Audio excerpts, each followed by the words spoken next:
Apocalipse 12 tem várias figuras aqui, e eu vou rapidamente falar dessas figuras para vocês, porque eu vou tratar desse texto detalhadamente quando chegar o momento apropriado aqui aos domingos. Mas, só para vocês entenderem, aonde está na Bíblia o relato mais completo, mais claro e mais objetivo a respeito da expulsão de Satanás da presença de Deus?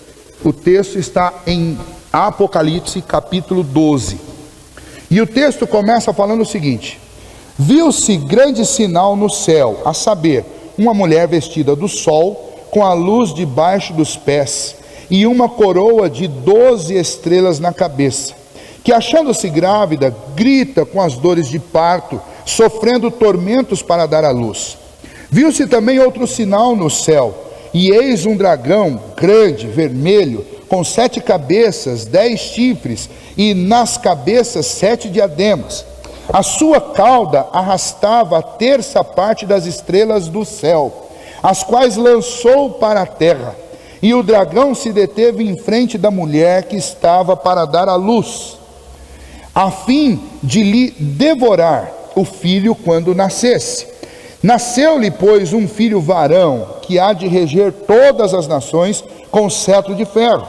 E o seu filho foi arrebatado para Deus até o seu trono. A mulher, porém, fugiu para o deserto, onde lhe havia Deus preparado lugar para que nele a sustentem durante 1260 dias. Quais são as figuras que aparecem aqui? Primeiro, a mulher. A figura aí, eu não tenho tempo de ir com vocês, eu vou fazer isso aos domingos. Mas esta mulher aí não é Israel, como muitos imaginam, e também não é Maria, como muitos podem imaginar por causa do filho. Esta mulher é uma referência ao povo da aliança, ao povo de Deus, tanto no Antigo Testamento quanto no Novo. É a referência à noiva do Senhor.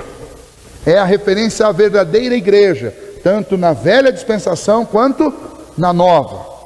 Esta igreja foi perseguida, esta linhagem, este povo da aliança foi perseguido, porque o inimigo tentou a todo custo não deixar que a promessa feita lá em Gênesis, que da semente da mulher nasceria um que esmagaria a cabeça da serpente. O texto lá de Gênesis está sendo dirigido a Eva, mas Eva lá, ela é tipo do povo de Deus. E o filho dela é tipo de Cristo. Tanto que Adão tinha expectativa, por isso que nas genealogias, desde o início, não se contava o nome das mulheres, e sim dos homens, porque era a expectativa de todo homem, que o próximo filho fosse aquele que esmagaria a cabeça da serpente. Por isso não é machismo não que fez com que os hebreus contassem nas genealogias os homens. Não é, era esperança de que o Redentor viesse, que o Messias viesse. Então, toda esta linhagem é chamada de a mulher. Esta mulher vai ser perseguida, esta linhagem vai ser perseguida. E foi de fato perseguida. E a grande luta de Satanás foi tentar acabar com a linhagem dos filhos de Deus. Ele vai tentar fazer isso várias vezes na história. Quando esta mulher está para dar à luz, Satanás, quando esta mulher dá à luz, Satanás urge um último golpe tentando matar o Filho de Deus. E você lembra muito bem da história de Herodes mandando matar as crianças. Mas o Filho de Deus se torna um homem, varão. E aí, óbvio, nós estamos num ambiente de profecia. Uma história está sendo contada. Ela começa antes de João e ela vai terminar depois de João. João está narrando uma visão completa, do início ao fim. Este varão sobe. Este varão é arrebatado ao trono de Deus. Quem é este varão? Que regerá a terra, que dominará pelos séculos dos séculos. Quem é este varão? É Jesus. Nós temos várias citações que falam sobre isso, especialmente aquelas que nós acabamos de estudar aqui lá de Daniel. Lembra Daniel? Quem é que aparece para trazer as revelações para Daniel? Um varão vestido de linho fino. É este mesmo varão, ok? E quem é esta mulher agora, perseguida novamente pela serpente? É a igreja.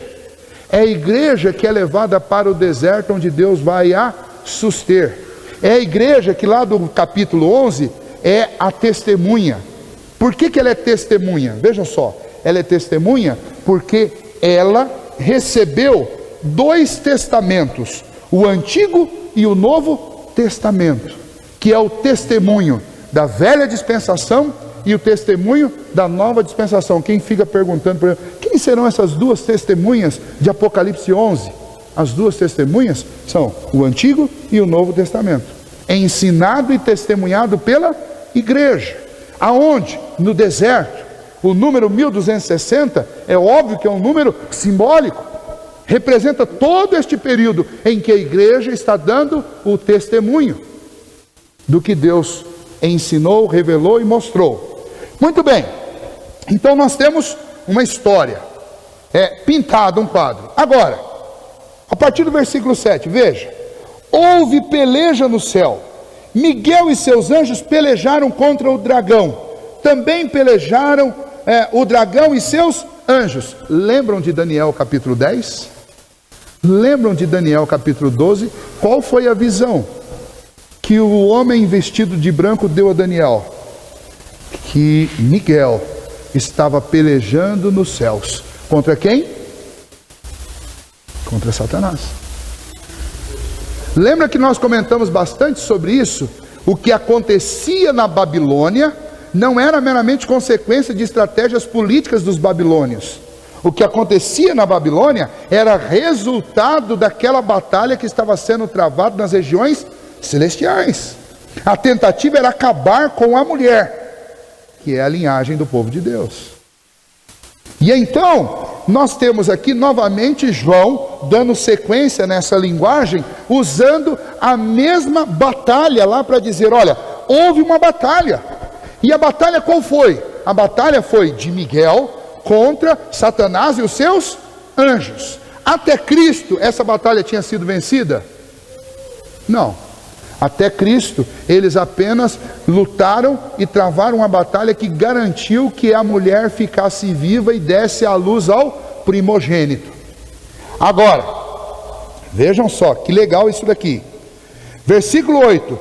Todavia não prevaleceram, nem mais se achou no céu o lugar deles. E foi expulso o grande dragão, a antiga serpente, que se chama Diabo e Satanás, o sedutor de todo o mundo. Sim, foi atirado para a terra, e com ele os seus anjos. Então ouvi grande voz proclamando, agora veio a salvação, o poder, o reino do nosso Deus e a autoridade do seu Cristo, pois foi expulso o acusador de nossos irmãos, o mesmo que os acusa de dia e de noite diante do nosso Deus.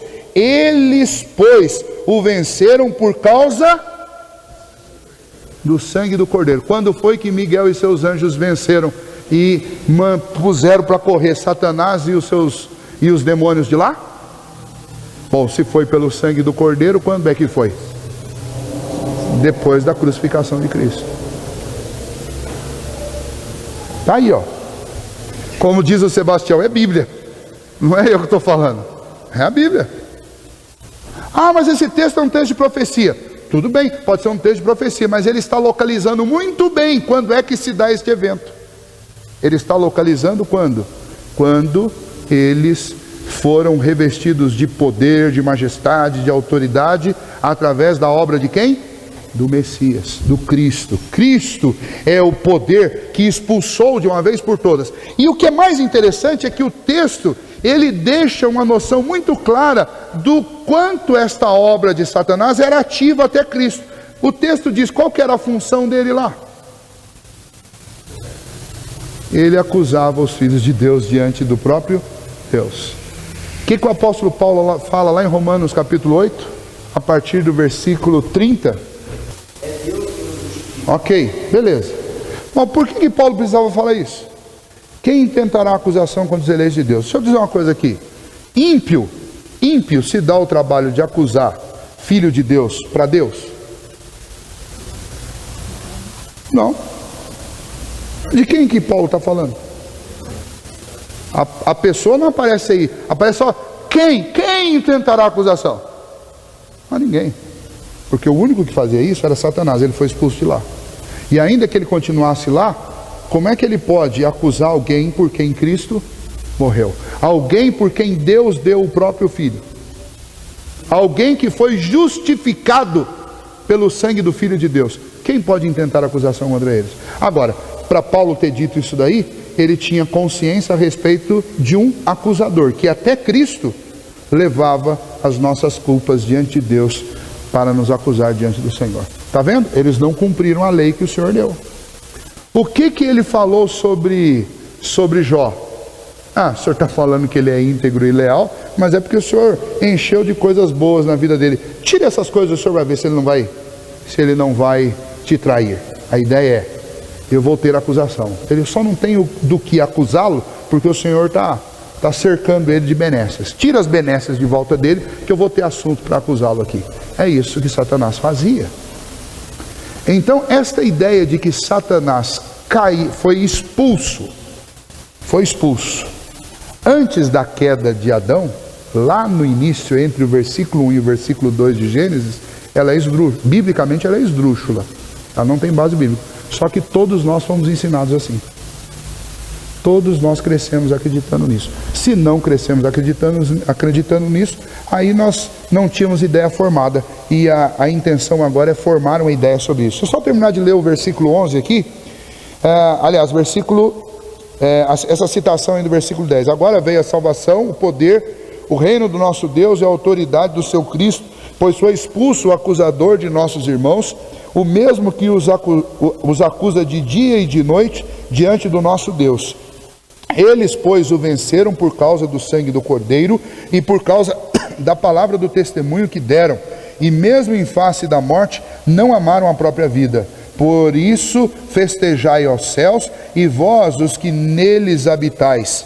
Ai da terra e do mar, pois o diabo desceu até vós, cheio de grande cólera, sabendo que pouco tempo lhe resta. Aí esta citação faz sentido. Agora Satanás está limitado, porque ele não pode acusar, ele não pode inibir, ele não pode cercar de tal maneira um povo que Deus não possa, que o Evangelho não possa entrar. Ele não pode, ele está acorrentado. Lá no capítulo 20 nós vamos ver, ele está limitado no seu raio de ação, mas ele está em cólera, porque ele sabe que pouco tempo lhe resta, porque o seu domínio é muito pequeno, é pouco tempo.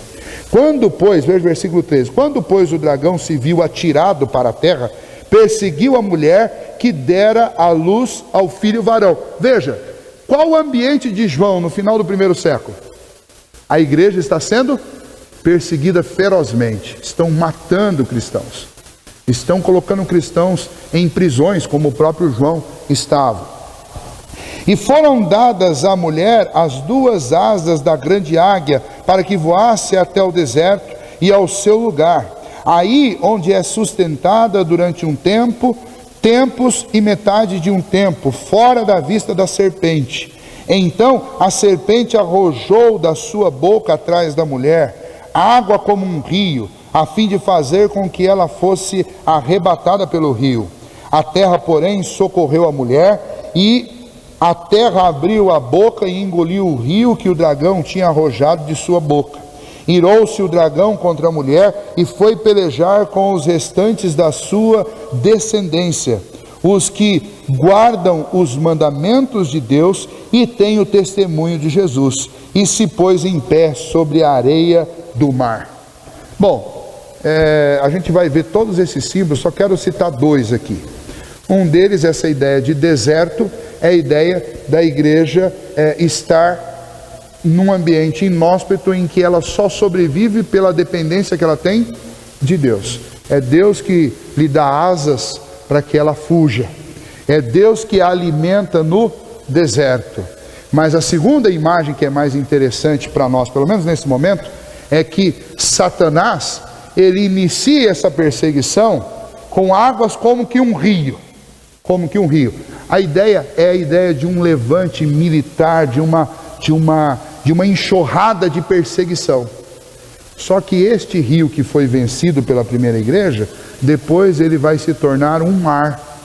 E sobre este mar, Satanás se levanta. Lembra que mar, a ideia de mar em Apocalipse é a ideia de impureza, de lugar onde reina a impureza. É o lugar do domínio de Satanás. O mar, sempre nas Escrituras vai ser visto como um mundo sem Deus. A figura do templo, muito interessante, que ajuda a gente também a entender, no templo do Antigo Testamento, no templo, no tabernáculo, tinha uma bacia para que toda pessoa que chegasse lá para oferecer sacrifício, lavasse as mãos nestas águas. Adivinha qual era o nome dessa bacia? Mar.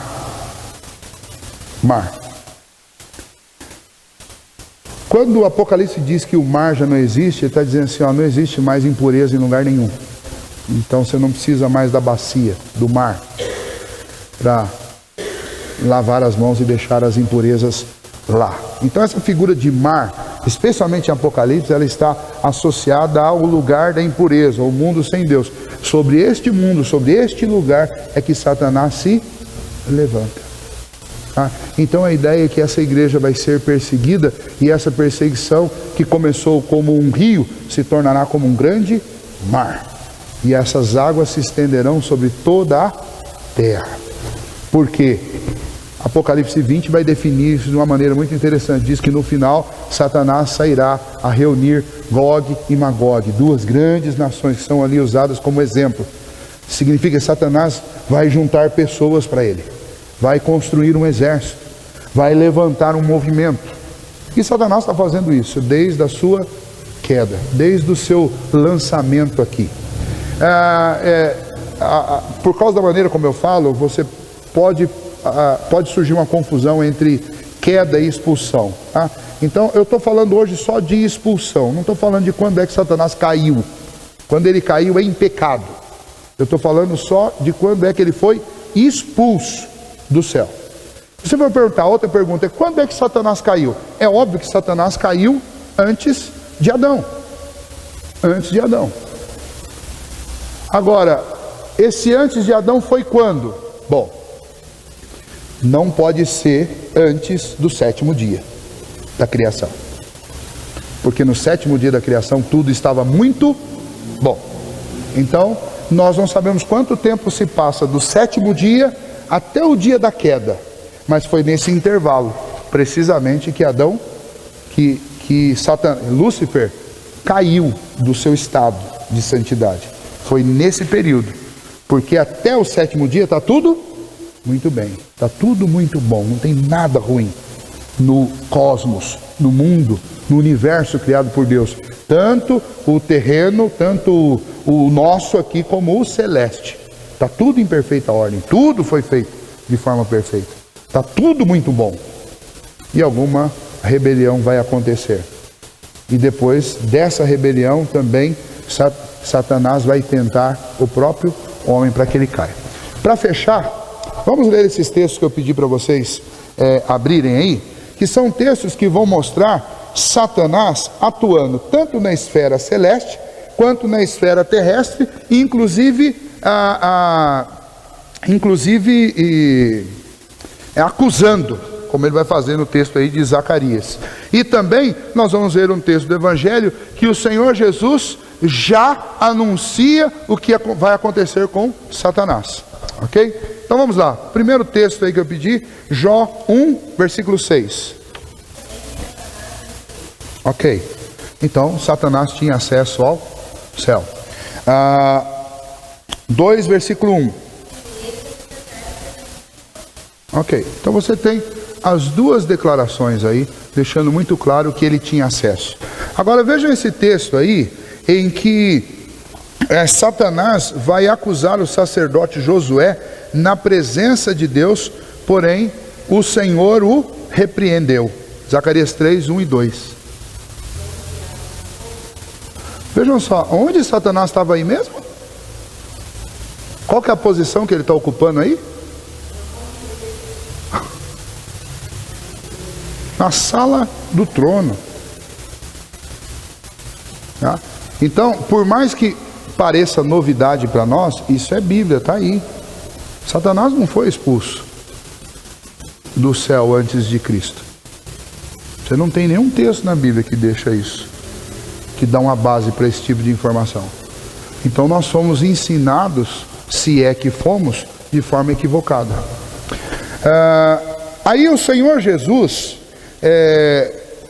vai dizer aos 70 dos discípulos que regressaram de uma missão que o Senhor tinha designado, o Senhor Jesus vai dizer para eles que viu Satanás cair do céu como relâmpago. Veja lá, Lucas 10, versículo 18.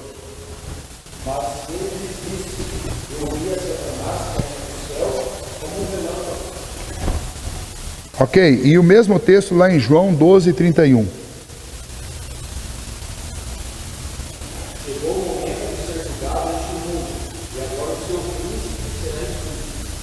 Vejam só, os dois textos, eles são é o mesmo contexto, e ele está apenas sendo dito de duas maneiras diferentes. Mas o fato é que o Senhor Jesus, ele está dizendo para os 70, olha, Satanás, ele vai cair. Eu já posso vê-lo caindo, eu já o vejo sendo lançado do céu. Tá? Então, como um evangelho não contesta o outro, eu só posso entender que num texto, que é o texto de Lucas, o Senhor Jesus está falando de alguma coisa que estava para acontecer, porque Miguel e seus anjos faziam guerra, mas faltava ainda Cristo ressuscitar, ou ser crucificado e ressuscitar. E no outro texto, que é o texto de João, fica mais claro, olha, agora chegou o momento, chegou a hora em que ele vai ser expulso. Bom, se é o Senhor Jesus que está dizendo isso, significa que todo esse período para trás de Cristo, Satanás não havia ainda sido expulso do céu. Tá? Então você não tem uma história, uma narrativa bíblica contando a história celeste, pontuando fato a fato para que a gente leia completamente em sequência, entenda, mas nós temos profecias, nós temos citações do Antigo Testamento e nós temos a própria fala do Senhor Jesus que vai situar a expulsão de Satanás nos dias de Cristo. Tá? Então isso desconstrói completamente a teoria do hiato, ok? Então se você ler isso em algum lugar, é possível que talvez você encontre, se você for fazer uma pesquisa, você vai achar alguma coisa sobre essa teoria do hiato, você já sabe como combatê-la. Tá? A chave para combater essa teoria é exatamente a posição cronológica em que a queda de Satanás se dá. Tá? Para nós seguimos o texto bíblico de Gênesis. Existe uma fluência e uma contação de uma narrativa histórica, de fatos. Não tem nenhum tipo de problema na sequência. Gênesis 1, Gênesis 1, 2, Gênesis 1, 3. É uma sequência. Quanto tempo se dá entre um versículo e 8? Isso nós vamos discutir na semana que vem. Entre um dia e outro, perdão. Tem uma outra teoria menos problemática que essa, que nós vamos ver na semana que vem, que vai sustentar que realmente o mundo foi criado em 7 dias, em 6 e daí o 7º descanso, mas não necessariamente em dias sucessivos. Eu vou explicar por quê. Não são dias que duram eras, são dias de 24 horas, mas não sucessivos. Essa é uma outra teoria que eu vou apresentar para vocês na semana que vem. Vou mostrar os prós e os contras dessa teoria. E aí, a hora que a gente esgotar pelo menos as 3 teorias principais, a gente entra no versículo 3. O que eu quero que vocês guardem hoje é que essa teoria do hiato deixou uma herança maldita para nós, que foi essa ideia sobre a expulsão de Satanás pré-adâmica. E ela não é. A expulsão de Satanás se dá pela eficácia do sangue do Cordeiro. Só o sangue do Cordeiro. E isso é muito lindo, isso é muito bonito para todos nós. Por quê? Porque quem vence as obras do diabo é o sangue do Cordeiro. E aí eu posso dizer para vocês uma coisa bem interessante. Se Satanás não conseguiu se manter no céu depois da ressurreição de Cristo, do sangue do Cordeiro, você acha mesmo que ele tem poder para ficar se mantendo na sua vida? Você acha mesmo que ele pode dominar você? Miguel e as hostes celestiais e as milícias celestiais não conseguiram acabar com ele e com os seus anjos caídos, mas o Senhor Jesus conseguiu. Você acha mesmo que ele tem poder para ficar na sua vida? Você acha mesmo que ele tem poder para te acusar? Você acha mesmo que ele tem poder para fazer com que você pereça nas trevas? Ele não tem. O sangue de Jesus é mais poderoso. O sangue do Cordeiro, esse sim, tem poder. E vamos trabalhar, porque esta batalha já foi vencida pelo sangue do Cordeiro.